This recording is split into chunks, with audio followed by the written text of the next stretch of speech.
भाई तज्जियाकार अब्दुल्ला गुल साहब ने भी हमें ज्वाइन किया है। बहुत शुक्रिया अब्दुल्ला गुल साहब। आप कैसे देखते हैं आज अहम मुज़ाकरात होने जा रहे हैं? देखिए, बिल्कुल अमेरिका और ईरान के दरमियान इस्लामाबाद की मफ़ाहमती याददाश्त के आज जो मुज़ाकरात होने जा रहे हैं वो तकनीकी सतह के हैं और ये एक पहला तकनीकी राउंड होगा और इसके अंदर वज़ीर आज़म साहब और फील्ड मार्शल साहब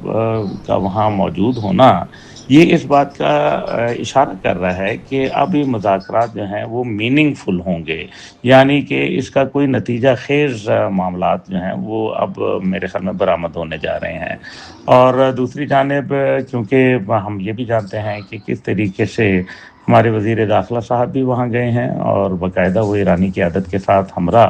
स्विट्ज़रलैंड पहुँचेंगे, तो इससे तो बड़ी वजाहत से ये नज़र आ रहा है कि अब मामलात किसी मजबूत नतीजे की तरफ बढ़ने की तरफ रवां दवा है। दूसरी जानिब अमेरिका भी जिस अंदाज के अंदर अब दिखा रहा है कि ज़रा इसराइल को आंखें दिखा रहा है, बता रहा है कि ये तमाम चीज़ें जो हैं अब उनकी जिस तरीके से इस खित्ते के अंदर बदमाशी है उसको रोकने के लिए अमेरिका भी सरगर्म है और उन्होंने भी सख्त बयानात दिए हैं। देखना यह है कि ये बयानात की हद तक रहेंगे या इसके ऊपर कोई अमली जो जामा है वो भी पहनाया जाएगा, क्योंकि माजी के अंदर भी हम बहुत सारी चीज़ों के डसे में हैं। इस वजह से अब वो जिसको कहते हैं छाछ फूंकना, हम छाछ भी फूंक के पी रहे हैं। तो इस वजह से जो ईरान है उनको ये बात है कि एक तरफ तो ज़ाहिर है जब पहले MOU साइन होता है उसके बाद 2 दफ़ा लबनान के ऊपर मुज़ाकरात की बाकायदा जिसको कहते हैं कि वायलेशन, वो खिलाफ वर्जी होती है इजराइल की जानिब से और इसी वजह से फिर मुज़ाकरात में तातुल आता है। अब फील्ड मार्शल साहब का वहाँ जाना मेरे ख़्याल में, क्योंकि वहाँ बहुत सारी आपको पता है अहम ममालिक के लोग भी शामिल होंगे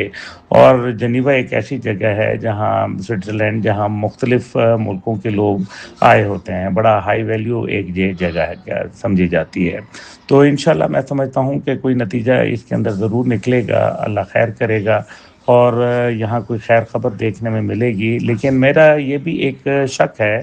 कि इसके अंदर मुमकिन है कि हो सकता है कि वहाँ अमेरिका से कोई बड़ी शख्सियत भी तशरीफ़ ले आए। उसकी वजह यह है कि अगर फील्ड मार्शल जा रहे हैं, वज़ीर आज़म जा रहे हैं, वज़ीर दाखिला वहाँ मौजूद हैं, तो लगता यह है कि कोई बड़ी शख्सियत ईरान की जानिब से भी और वहाँ अमेरिका की जानिब से भी आ सकती है। बहरहाल ये अभी क़ब्ल-अज़-वक़्त है कहना, लेकिन मुझे ऐसा एहसास हो रहा है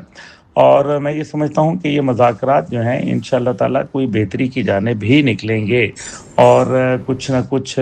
हम जिसको कहते हैं इस्लामाबाद अपनी तौर पर पूरी कोशिश कर रहा है दुनिया में अमन लाने के लिए, सलामती के लिए, खैर के लिए। इंशाअल्लाह ताला मुझे भरपूर यकीन है कि जब फील्ड मार्शल साहब वहाँ मौजूद होंगे तो जिस तरह से ईरानी क़यादत उनका एहतराम करती है और वज़ीर आज़म साहब का एहतराम करती है, तो मेरा ख़्याल है कि काफ़ी चीज़ें तय होंगी। लेकिन दूसरी जानिब अगर हम ये भी देखें कि मुज़ाकरात को ख़राब करने में एक इजराइल ने जो किरदार अदा किया और जानबूझ के अभी तक वो किरदार अदा कर रहा है, वो मेरे ख़्याल में बिल्कुल भी उसको कोई पसंद नहीं कर रहा। कुछ लोगों का ये भी ख्याल था कि जी क्योंकि आप देख लीजिए कि MOU जो है उसके 14 नुकात में कहीं ये नहीं लिखा गया कि इसराइल लबनान से कैसे वापसी होगी। दरियाए लतानी के ऊपर जो उसका कब्ज़ा है नाजायज़, वो कैसे ख़त्म करवाया जाएगा। इसी तरीके से इस पे भी कहीं ज़िक्र नहीं आया कि फ़लस्तीन से और गज़ा से जो ख़ास तौर पे जहाँ 70% इलाका इजराइल ने नाजायज़ कब्ज़ा किया हुआ है, वो कैसे उससे वागुज़ार कराया जाएगा या उसका वापसी का क्या होगा। फिर यहाँ ये भी ज़िक्र कहीं नहीं आया कि अगर इसराइल कोई भी मुआहदे की वायलेशन करेगा तो उसके ऊपर इसराइल को क्या सज़ा या क्या उसके ऊपर जुर्माना या क्या तरीक़ाकार अमेरिका की जानिब से अपनाया जाएगा। तो ये वो चंद चीज़ें हैं जो मेरे ख़्याल में बहुत गौर तलब हैं और इनके ऊपर ही बात करने के लिए मेरे ख़्याल में टेक्निकल सतह के ऊपर जो बातचीत है उसका आगाज़ किया जाएगा। देखते हैं अभी जी क्या। ठीक है अब्दुल्ला गुल साहब, आप साथ ही रहिएगा। डॉक्टर सईदुज़्ज़मान साहब, جو اس معاہدے کا نام ہے اسلام آباد مفاہمتی یادداشت، صدیوں بعد بھی جب ان 45-50 سالوں کا ذکر ہوگا جو امریکہ اور ایران نے آپس میں جنگ میں گزارے، اور پھر ایک ہی نام آئے گا پاکستان کا، اور اس یادداشت کا جو نام ہے اسلام آباد مفاہمتی یادداشت، تو ذکر یہی ہوگا کہ پاکستان وہ واحد ملک تھا جس نے ان دونوں ملکوں کے درمیان جنگ کو روکا۔ کوئی شک نہیں اس میں جناب۔ آپ دیکھیے کہ جب تباہی تھی، بربادی تھی، میں بارہا اس کا ذکر کرتا ہوں، کیونکہ ہوتا یہ ہے کہ جب آپ کوئی ایک اچھا کام کرتے ہیں تو اس کے امکانات موجود ہوتے ہیں کہ آپ کی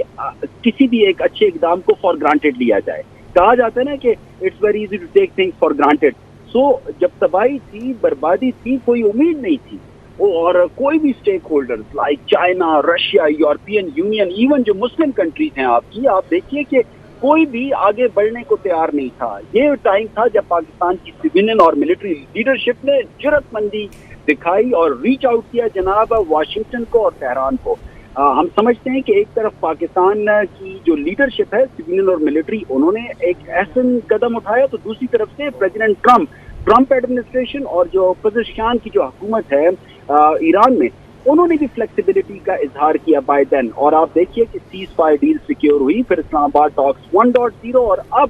جو آپ دیکھ رہے ہیں کہ اتنا جو ڈیجیٹل سگنیچر ہوئے ایک ڈیل کے اوپر اور کچھ پروویژن سیٹس ہوئی، 60 ڈیز تک اس کے اوپر نیگوسیشنز ہو رہے ہوں گے۔ سو یقیناً پاکستان کا نام جگمگ تو کرے گا، اور یہ صرف آج کے لیے نہیں، میں سمجھتا ہوں کہ جب بھی سفارتکاری کی تاریخ لکھی جائے گی تو انٹرنیشنل ریلیشن یا پالیٹکس کے جو اسٹوڈنٹس ہیں ان کو پڑھایا جا رہا ہوگا کہ جناب یہ دیکھیے، یہ ہوتی ہے میڈیشن، یہ ہوتا ہے جناب کانفلکٹ پریونشن، یہ ہوتا ہے جناب کانفلکٹ مینجمنٹ۔ اور دوسری طرف جو پریکٹیشنرز ہیں، چاہے وہ سویلین بیوروکریٹس ہیں، چاہے وہ ملٹری بیوروکریٹس ہیں اکراس دی ورلڈ، ان کو بھی ایک کیس اسٹڈی کے طور پہ یہ پڑھایا جا رہا ہوگا۔ اور جو سب سے بڑی بات ہے جناب وہ یہ ہے کہ آپ دیکھیے کہ کتنے خطرات تھے، پورا خطہ جنگ کی لپیٹ میں آ سکتا تھا، مولک ہتھیار کا استعمال ہو سکتا تھا۔ آپ دیکھیے کہ international political economy global recession کی طرف جا سکتی تھی۔ اگر میں لسٹ بنانا شروع کر دوں تو وہ جو امپیکٹس ہیں اس کے انتہائی شدید ہوتے۔ اب دوسری طرف جب پاکستان کے بہترین ثالثی کردار کی وجہ سے امن اسٹیبلش ہو رہا ہے، تو دوسری طرف ہمارے پاس ایک طویل لسٹ ہے پازیٹیو امپیکٹس کی۔ نہ صرف یونائٹڈ اسٹیٹس آف امریکہ، ایران، اسرائیل اور گلف کنٹریز کے لیے یہ امن ضروری ہے، بلکہ میں سمجھتا ہوں پورا middle east, central Asia, south Asia, west Asia, پوری دنیا کے لیے، یورپین یونین، چائنا، پوری دنیا کے لیے یہ پیس بہت امپورٹنٹ ہے مڈل ایسٹ میں، اور اس کا سہرا یقیناً پاکستان کو جاتا ہے۔ اور پاکستان کے ساتھ جو کولیبریٹرز ہیں، سعودی عربیہ، قطر، عمان، ترکی، ہم سمجھتے ہیں کہ ہمیں سبھی کا شکریہ ادا کرنا چاہیے۔ اور میں تو یہاں تک پہلے دن سے کہہ رہا ہوں کہ جناب یہ جس آسان طریقہ سے پاکستان نے ثالثی کی اور یہ امن اسٹیبلش ہوا، تو نوبیل پیس پرائز کی نامینیشن ہونی چاہیے، جوائنٹ نوبیل پیس پرائز کی نامینیشن ہونی چاہیے۔ یہ بہت زیادہ ضروری ہے جناب، ہمیں چیزوں کو فار گرانٹیڈ نہیں لینا۔ یہ ایک ایسی ثالثی تھی، یہ ایک ایسا ڈپلومیٹک ایفرٹ تھا، میرے خیال سے تاریخ اس کو یاد رکھے گی۔ اور جیسے میں نے پہلے آپ کو کہا، یقیناً دنیا کے نقشے پہ پاکستان جگمگ کر رہا ہے۔